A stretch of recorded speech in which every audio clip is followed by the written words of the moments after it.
अब आपको दिखाते हैं देश विदेश की बड़ी खबरें स्पीड 100 में।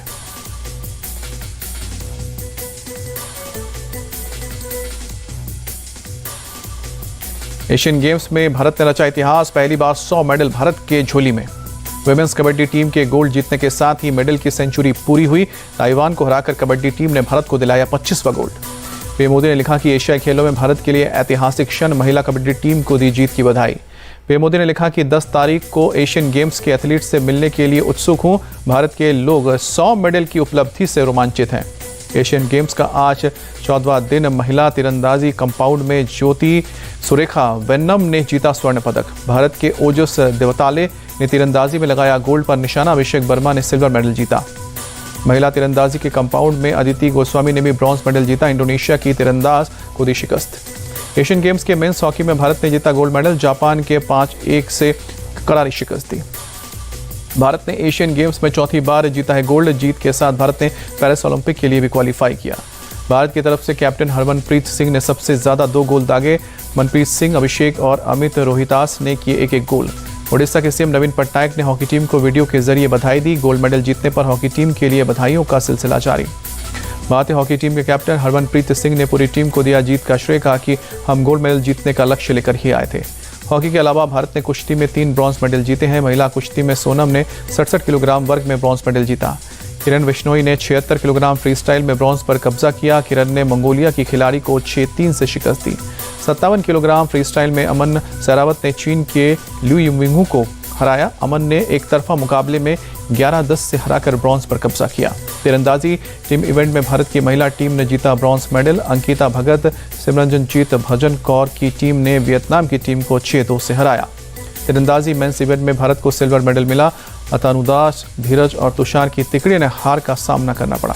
बैडमिंटन मेंस सिंगल्स के सेमीफाइनल में भारत के एचएस प्रणय को चीन के खिलाड़ी ने 2-0 से हराया। प्रणय को मिला ब्रॉन्ज मेडल।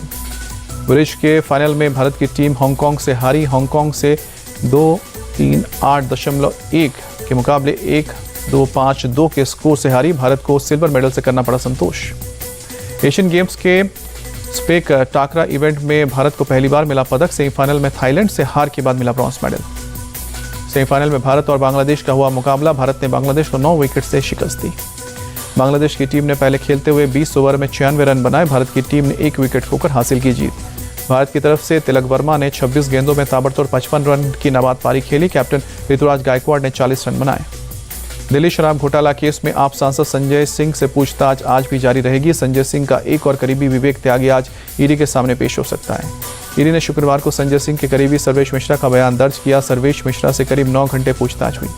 ईडी जल्द सर्वेश मिश्रा और विवेक त्यागी के सामने बिठाकर संजय सिंह से कर सकती है पूछताछ। ईडी के मुताबिक सर्वेश को संजय सिंह के कहने पर मिले थे 1-1 करोड़ रुपए। संजय सिंह की गिरफ्तारी पर बोले सीएम केजरीवाल, कहा कि डरा धमका कर लिए जा रहे हैं बयान लोकतंत्र के लिए ठीक नहीं। केजरीवाल ने कहा कि झूठे केसों में लगातार फंसाने की कोशिश हो रही है। घोटाले की बात करते हैं लेकिन निकालता कुछ नहीं है। बीजेपी पर आपके हमले जारी। कहा कि जो भी मोदी के खिलाफ बोलेगा उसके खिलाफ ईडी सीबीआई छोड़ देते हैं। कपिल मिश्रा का सीएम केजरीवाल से सवाल पूछा कि संजय सिंह का असिस्टेंट विवेक त्यागी कैसे बन गया शराब माफिया का पार्टनर। आप सांसद राघव चड्ढा को झटका, खाली करना होगा टाइप 7 कैटेगरी का बंगला। कोर्ट ने वापस दिया अंतरिम आदेश। राघव चड्ढा के बंगले का आवंटन 3 मार्च 2023 को रद्द कर दिया गया था। 17 अप्रैल को उन्होंने दायर किए थे केस, जिस पर कोर्ट ने अंतरिम रोक लगा दी थी। बंगले का आवंटन रद्द किए जाने पर बोले राघव चड्ढा, आधिकारिक आवास को बिना सूचना के रद्द किया गया है। आवंटन में कई सारी अनियमितताएं हैं। महादेव बेटिंग ऐप केस में ईडी की बड़ी छापेमारी। मुंबई के अंधेरी में एक प्रोडक्शन हाउस पर छापेमारी की। ईडी को प्रोडक्शन हाउस पर शक। दुबई से प्रोडक्शन हाउस को किया जा रहा है फाइनेंस। जयपुर में कांग्रेस कोर ग्रुप की हुई बैठक। राजस्थान में जल्द ही होगी कांग्रेस की 6 बड़ी जनसभाएं। राहुल, प्रियंका, मल्लिकार्जुन खड़गे शामिल होंगे। राजस्थान में चुनाव से पहले अशोक गहलोत का बड़ा दांव। कहा कि बिहार की सरकार की तर्ज पर जातीय जनगणना करवाएंगे। सीएम गहलोत ने कहा कि जातीय जनगणना के बाद जनसंख्या के हिसाब से लोगों को मिलेगा योजनाओं का लाभ। राजस्थान में मालपुरा, सुजानगढ़ और कुचामन बनेंगे 3 नए जिले। सीएम गहलोत ने ऐलान किया। गहलोत ने कहा कि कांग्रेस की नीति और नीयत एक है। बीजेपी का चाल और चलन चेहरा बदलता रहता है। राजस्थान के मंत्री प्रताप सिंह खाचरियावास का आरोप, वोट पाने के लिए दंगे भड़काना चाहती है बीजेपी। दिल्ली में कांग्रेस की केंद्रीय चुनाव समिति की आज होगी बैठक। मध्य प्रदेश के कांग्रेस उम्मीदवारों के नाम पर लग सकती है अंतिम मुहर।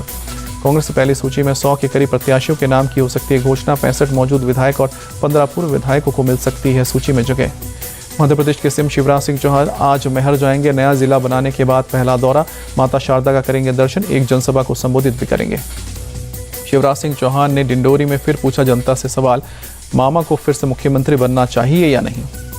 सीएम शिवराज ने लाडली बहन योजना का जिक्र करते हुए कहा कि मेरे साथ आज सभी संकल्प लें कि जो आपके हित में काम करेगा आप उसी के साथ। कमलनाथ पर सीएम शिवराज का पलटवार, एमपी को चौपट प्रदेश कहकर कर रहे हैं अपमान। इंदौर में कैलाश विजयवर्गीय का बड़ा बयान, कहा कि मैं भोपाल में से इशारा करूंगा और यहां काम हो जाएगा।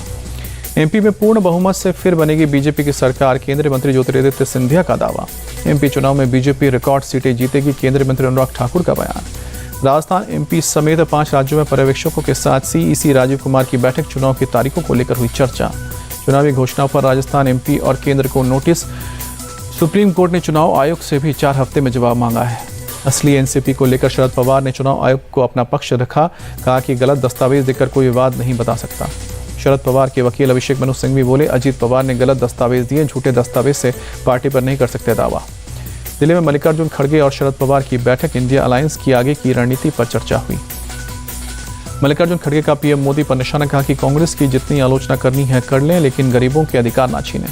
प्रियंका गांधी का ऐलान, छत्तीसगढ़ में कांग्रेस सरकार बनी तो कराएंगे जातीय जनगणना। छत्तीसगढ़ की जनता से प्रियंका गांधी का वादा, सरकार बनी तो 10 लाख गरीबों को मिलेगा घर। एआईएमआईएम चीफ ने जातीय जनगणना के आंकड़ों पर उठाया सवाल। अतरुल इमाम बोले, मुस्लिमों की संख्या कम करने की साजिश की गई। जातीय जनगणना के डेटा से कई जातियों के लोग नाराज, बीजेपी सांसद सुशील मोदी बोले, धोखाधड़ी हुई है। सुप्रीम कोर्ट का जातीय जनगणना के डेटा पर रोक लगाने से इनकार, बिहार सरकार से 4 हफ्तों में मांगा जवाब, अगले साल जनवरी में होगी सुनवाई। राहुल को रावण बताने पर भड़की कांग्रेस, बीजेपी मुख्यालय पर कार्यकर्ताओं का प्रदर्शन। बीजेपी अध्यक्ष जेपी नड्डा के खिलाफ मामला दर्ज। जयपुर में कांग्रेस नेता जसवंत गुर्जर ने राहुल को रावण बताने पर किया केस।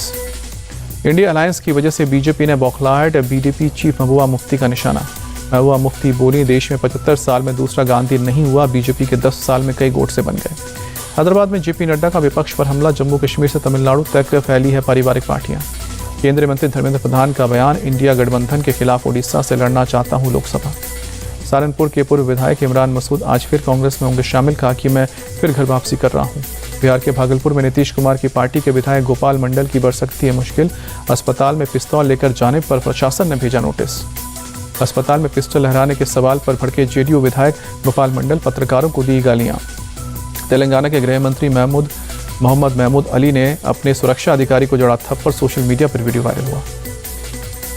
SYL नहर के मुद्दे पर पंजाब के राज्यपाल से मिले अकाली नेता, कहा कि मान सरकार ने सुप्रीम कोर्ट में राज्य के हितों से समझौता किया। SYL नहर मुद्दे पर बोले सीएम खट्टर, पंजाब सरकार सुप्रीम कोर्ट के आदेश का पालन करेगी। 13 अक्टूबर को पीएम मोदी 9वें P20 समिट का करेंगे उद्घाटन। दिल्ली में 2 दिन चलेगा सम्मेलन। दिल्ली के द्वारका में नए बने यशोभूमि में हुआ P20 सम्मेलन, G20 आमंत्रित देशों के अधिकारी भी होंगे शामिल। देहरादून में all India police science Congress का आयोजन, गृहमंत्री अमित शाह आज करेंगे उद्घाटन। उत्तराखंड के नरेंद्र नगर में आज होगी मध्य क्षेत्रीय परिषद की बैठक, गृहमंत्री अमित शाह समेत यूपी, एमपी, छत्तीसगढ़ और उत्तराखंड के सीएम होंगे शामिल। गृहमंत्री अमित शाह का दावा, 2 साल में पूरी तरह खत्म हो जाएगा वामपंथी उग्रवाद। दिल्ली में वामपंथी उग्रवाद के निपटारे पर हुई हाई लेवल मीटिंग। यूपी के सीएम योगी आदित्यनाथ आज केदारनाथ का दौरा करेंगे, 8 अक्टूबर को बद्रीनाथ धाम जाएंगे। दिल्ली के विज्ञान भवन में आज जीएसटी काउंसिल की 52वीं बैठक होगी, वित्त मंत्री निर्मला सीतारमण करेंगी अगुवाई। अलवर में बागेश्वर धाम के पीठाधीश्वर धीरेन्द्र शास्त्री की कथा शुरू, कहा कि हिंदुओं को जगाने के लिए एक चिंगारी की आवश्यकता, भारत हिंदू राष्ट्र बनकर रहेगा।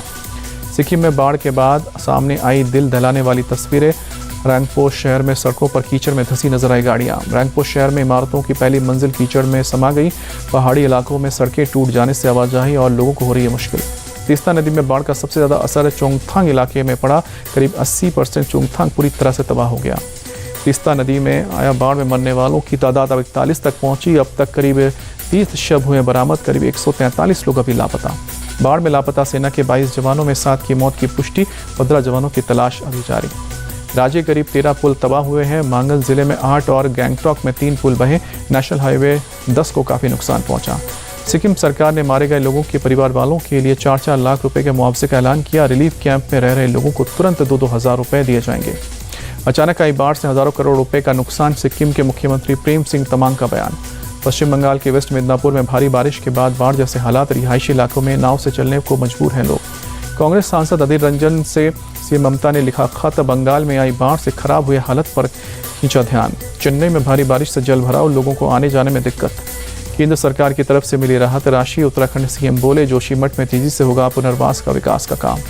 ईरान की जेल में कैद मानवाधिकार एक्टिविस्ट नरगिस मोहम्मदी को मिला नोबेल शांति पुरस्कार। महिलाओं के अधिकारों के लिए लड़ रही हैं।